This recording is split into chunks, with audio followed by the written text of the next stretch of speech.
জায়গায় আপনারা দেখেছেন আমাদের মাঝজন সকলে আজকে আমাদের এই দেশনেত্রী বেগম খালেদা সুস্থ ও নেক হায়াত পরিপূর্ণ সুস্থ দান করুন। এই হিসাবে আজকে আমাদের প্রধান অতিথি আমাদের ঢাকা ৭ আসনের বিএনপি ধানের শীষের মনোনীত প্রার্থী জনাব হামিদুর রহমান হামিদ ভাই। আমরা সকলে দল মত নির্বিশেষে আমাদের এই দল আয়োজন কোতোয়ালি, বংশাল, চকবাজার, লালবাগ, কামরাঙ্গি চলে জানেন আমাদের যতগুলো মসজিদ মাদ্রাসা যা আছে ভাই সর্বোচ্চ ভাইয়ের দিক দিয়ে পেয়েছেন। আমরা এখানে কিন্তু পিছিয়ে ছিলাম। আমাদের ৩৬ নং ওয়ার্ডে আমাদের অনেক সমস্যা, এগুলো আমাদের হামিদ ভাইকে বলতে হবে কেন আমরা পিছু থাকবো। আমরা ইনশাআল্লাহ আমরা আগামী নির্বাচনে আমরা দল নির্বিশেষে আমরা একটা ভালো লোক যে আমাদের এলাকায় কাজকর্ম করবে। আমাদের কিছু সংক্ষিপ্ত আমরা কথা শুনবো। আসসালামু আলাইকুম। তিনবারের সাবেক প্রধানমন্ত্রী, এদেশের কোটি কোটি মানুষের হৃদয়ের মণি দেশনেত্রী বেগম খালেদা জিয়ার আসলে মুক্তি কামনা করে ৩৬ নং ওয়ার্ড বিএনপি আয়োজিত আজকের এই দোয়া মাহফিলে আপনাদের মাঝে প্রধান অতিথি হিসেবে উপস্থিত আছেন পুরান ঢাকার কৃতি সন্তান, গর্বিত মায়ের গর্বিত সন্তান, আন্দোলন সংগ্রাম দুঃসময়ে দলের দুর্দিনের কর্মীদের আশ্রয়, ভালোবাসা ও হৃদয়ের মনিকটা যে মানুষটি, সেই প্রিয় জনাব হামিদুর রহমান হামিদ ভাই।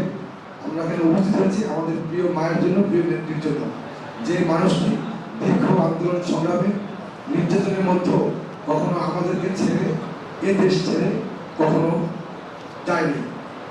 নির্যাতনে, নিপীড়নে, দীর্ঘ কারাবাসে প্রিয় নেত্রী জীবন মৃত্যু সন্ধি করে।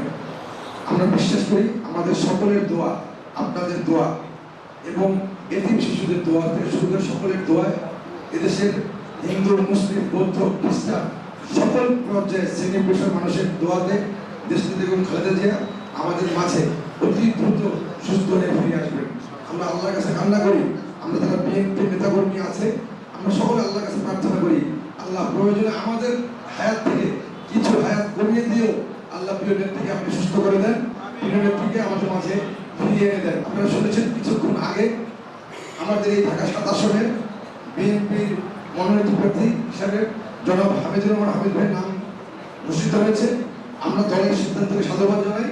আমরা বিশ্বাস করি আপনাদের সকলের দোয়ায় আমরা আমাদের দলকে একটি সুন্দর নির্বাচনের মাধ্যমে আমাদের প্রিয় নেতাকে এই আসনের জনগণের এমপি হিসেবে দেখতে পারবো। এবং সে কারণে আপনাদের সকলের কাছে আমার একদম কৃতজ্ঞ চিত্তে আহ্বান, দল মত নির্বিশেষে সবাই একজন জনপ্রিয় মানুষের জন্য, একজন প্রিয় নেতার জন্য, একজন রাজপথের কর্মী বান্ধব মানুষের জন্য, দলের দুর্দিনে যে মানুষটি আমাদেরকে ছেড়ে যায় না, আমরাও ইনশাল্লাহ আগামী নির্বাচনের তারিখ মতো নির্বাচনের ভোট শেষ না হওয়া মানে রেজাল্ট না হওয়া পর্যন্ত এই মানুষটিকে ছেড়ে যাবো না।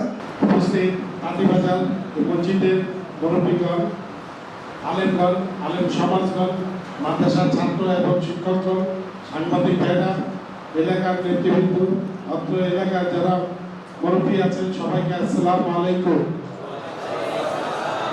আমি আপনাদের কাছে এসেছি আমাদের দেশনেত্রী খালেদা জিয়ার জন্য।